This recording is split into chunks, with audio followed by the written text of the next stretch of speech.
What's going on, everybody? Today we're doing part 3 of my superhero movie trilogy ranking.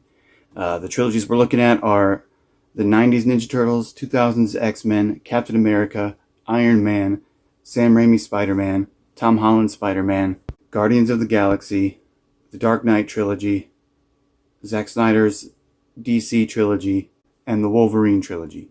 At the end of this video, we're going to go over all the rankings from each video and see where each trilogy ranks, who did the best according to each individual movie. Whoever had the highest ranking obviously wins. So let's get into it.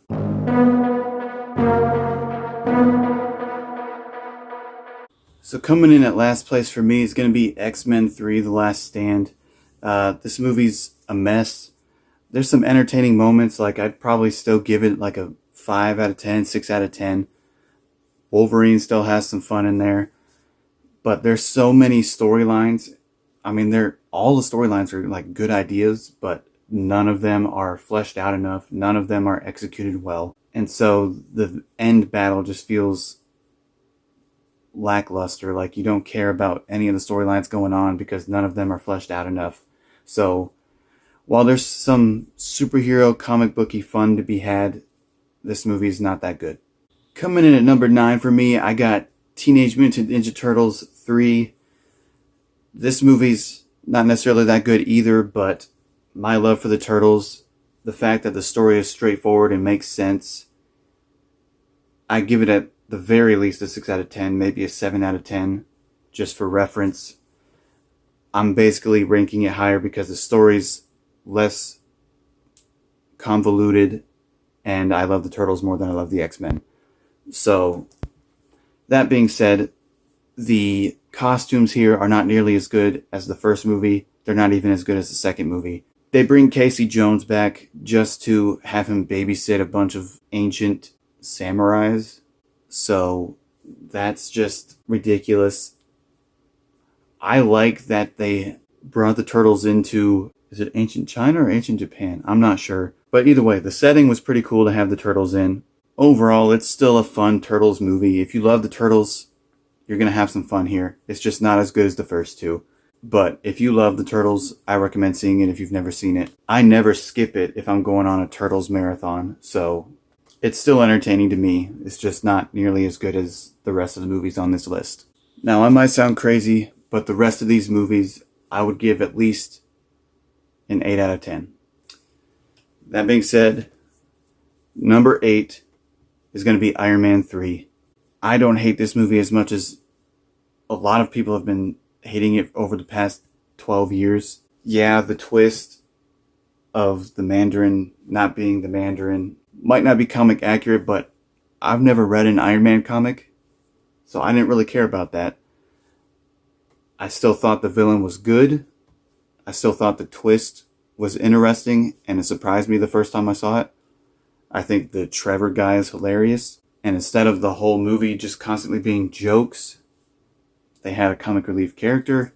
And then obviously Tony Stark and Iron Man are funny rather than being jokes. So this movie's still fun. The action is still fun. Iron Patriot looks awesome. I don't have any complaints about this movie. It's just not. The story and action aren't as great as they could have been. So that's why it's an 8 out of 10, and that's why it's at number 8. Coming in at number 7, this might upset some people, but I have Guardians of the Galaxy Volume 3. I think the story here is very well done. I think they do a great job of making us care about CGI animals. I think they do a good job of bringing that story into the modern day Rocket Raccoon story. I don't necessarily like every direction they take, and I'm not always a huge fan of the sense of humor in James Gunn movies. It's not as bad as Volume 2 here, so for that it gets a bump. But I think the other movies on this list are more entertaining, rewatchable ends to a trilogy. And that is the main factor of how we're ranking these is by rewatchability, not necessarily by how great the movie is. Obviously, that's a factor too, but again, rewatchability is the main factor as to how I'm ranking these. So Guardians of the Galaxy 3 is at number 7. Coming in at number 6, I have Spider-Man 3. I love this movie. I give it an 8.5 to 9 out of 10. It's not as good as the first two, but it is a great way to end the trilogy. They do a good job of following up on stories of the past movies.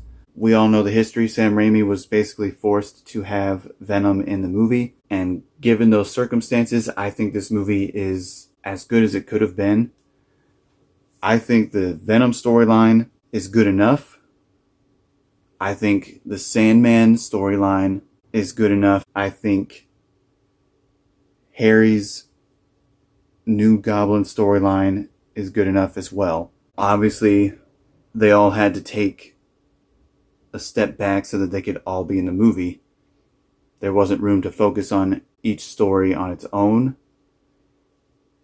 I think it would have worked with 2 if you take out either Venom or take out Sandman and just have one of those guys and Harry's new Goblin. I think it would have worked a lot better. I think it might have possibly been able to become the best of the trilogy, or at least second best. I don't know if anything's topping Spider-Man 1 for me. That being said, the action is still fun.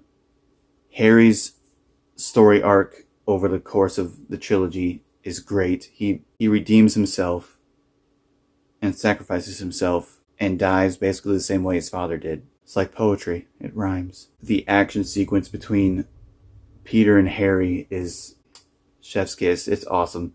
And while it might be cheesy and campy, I think the way Peter is acting when he has the symbiote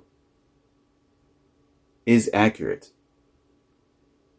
Nerdy people who get a confidence boost are kind of cheesy like that. So, myself included. I think it's accurate. I think the action sequences here are good. The story is just not as put together as the first two. But I love this movie and I'd rewatch it any day of the week. And at number 5, I have Captain America Civil War. This might sound crazy to some of you. Why isn't it at least top 3? Well, I think the CGI is bad in a lot of places, and it's bad enough to distract you from what's going on. That airport scene, the CGI is terrible all over the place. You got the floating head, Tony Stark. The green screen is very noticeable. I do like how this movie introduces Spider-Man and Black Panther. I think everything up to the airport scene sets up very well, and I think the final fight is done very well and is one of the best fight scenes in all of the MCU. This movie's just not one of my favorites. Obviously, it's very rewatchable, but I think this movie and On, they're all equally rewatchable to me. I think this movie has worse CGI than Spider-Man 3, which came out 9 years before it. Not to mention, this movie's storylines are following up on not just what's gone on in Captain America movies, but also what's been going on in the MCU. This movie's very much set up, the whole plot is set up by Age of Ultron, and a little bit from Winter Soldier, basically by bringing in the Winter Soldier. And so it's not necessarily the ending of a trilogy. It's not bringing the stories of the first and second Captain America to a close or some sort of closure. Basically Avengers 2.5 rather than Captain America 3. And that's another reason I'm docking it. Because it's not necessarily a trilogy, it's just the third Captain America movie, or the third movie with Captain America in the title. Coming in at number 4, I have Logan. I think this movie is so well made. I think the action is great, and I think the overall story gives us a perfect ending for the Wolverine or Logan. I think the side characters are also great. Daphne Keane is great as X-23. This movie is a lot of fun. It does have a darker tone, and for that reason it's not as rewatchable as the movies higher on this list. It is heavier on your heart, on your mind, on your soul, whatever. It takes a heavier toll on you than the other movies on this list. So for that reason, it's at number 4. But it is a great movie. Coming in at number 3, I have The Dark Knight Rises. I think this movie is a perfect follow-up to The Dark Knight. I think the story, the action, all of it is good. I think my only complaint about this movie is the tiny bit of plot holes towards the end. And then, of course, the way Talia al Ghul dies is just laughable. Other than that, I think this is a really good Batman movie. I still think it's one of Christopher Nolan's best movies. Obviously not as good as Batman Begins or The Dark Knight, but I still give this movie a 9 out of 10. I love it. Coming in at number 2, I have Spider-Man No Way Home. This movie's special effects aren't as good as the previous 2 movies. The story might be the messiest other than X-Men Last Stand. That being said, it's a lot of fun. It's a great follow-up to Tom Holland's first Spider-Man and the second one. It follows up on those stories. And then we get Tobey Maguire back. We get Andrew Garfield back. And Willem Dafoe's back as Green Goblin, who's the main villain. And so it automatically gets a bump because he is so entertaining as Green Goblin.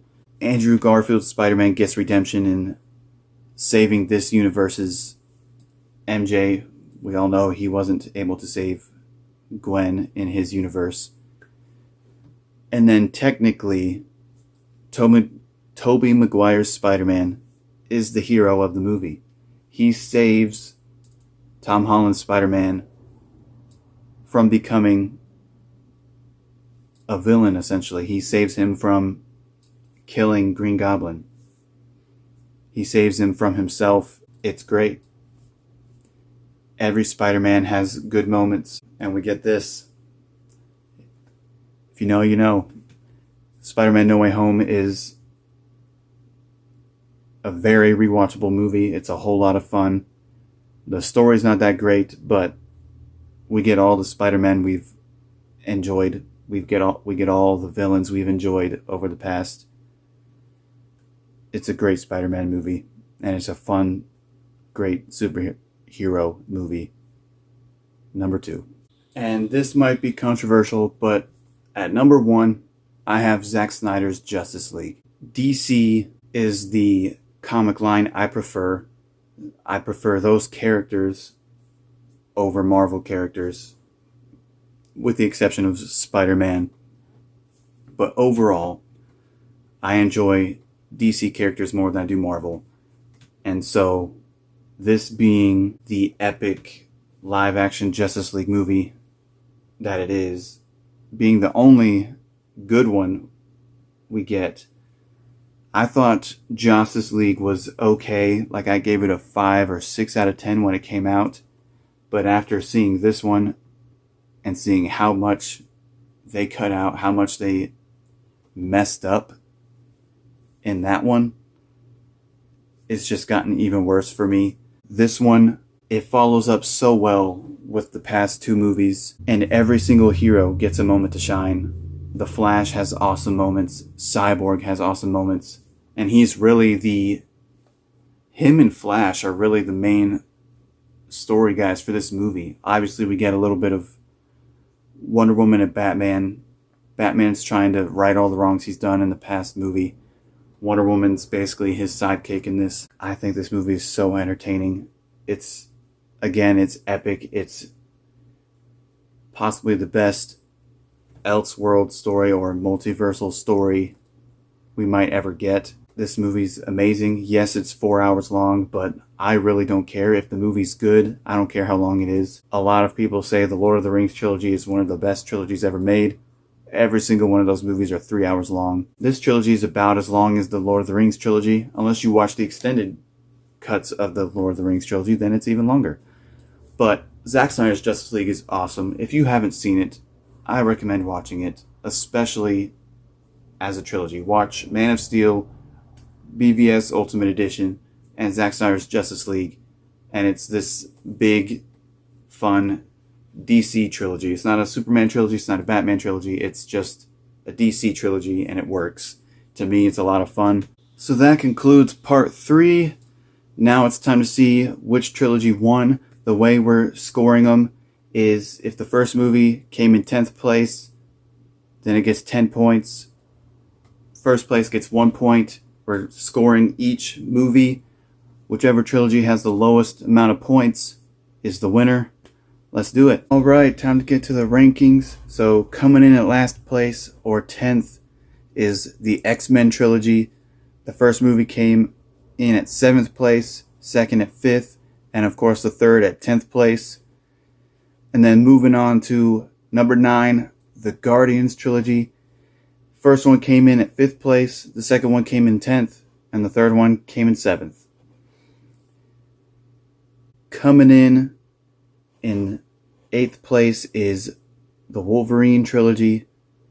Origins came in at 10th, and then the Wolverine came in at 7th, and Logan came in at 4th. And then the Iron Man trilogy comes in at 7th place, with a 4th place, a 9th place, and an 8th place. Tom Holland's Spider-Man is next, coming in at 6th. First movie came in at 9th, and then 8th, and then No Way Home came in at 2nd, boosting that one up. It might have come in last if it wasn't for No Way Home. And then, arguably the most controversial one, TMNT, comes in at 5th. It had 3rd place, 6th place, and 9th place.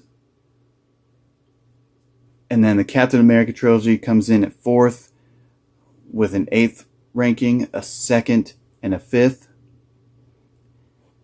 And then Zack Snyder's DC trilogy comes in at 3rd with a 6th, a 4th, and a 1st place ranking.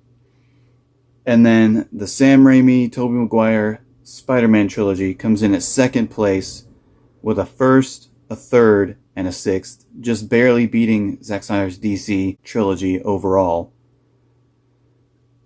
And then, of course, the Dark Knight trilogy ended up winning with a 2nd place, a 1st place, and a 3rd place ranking. Thank you guys so much for watching. If you guys watched all 3 of my videos and you ranked all of them, let me know who won in your rankings. Let me know how you would rank these 10 movies. Don't forget to like, comment, and subscribe. See you guys later.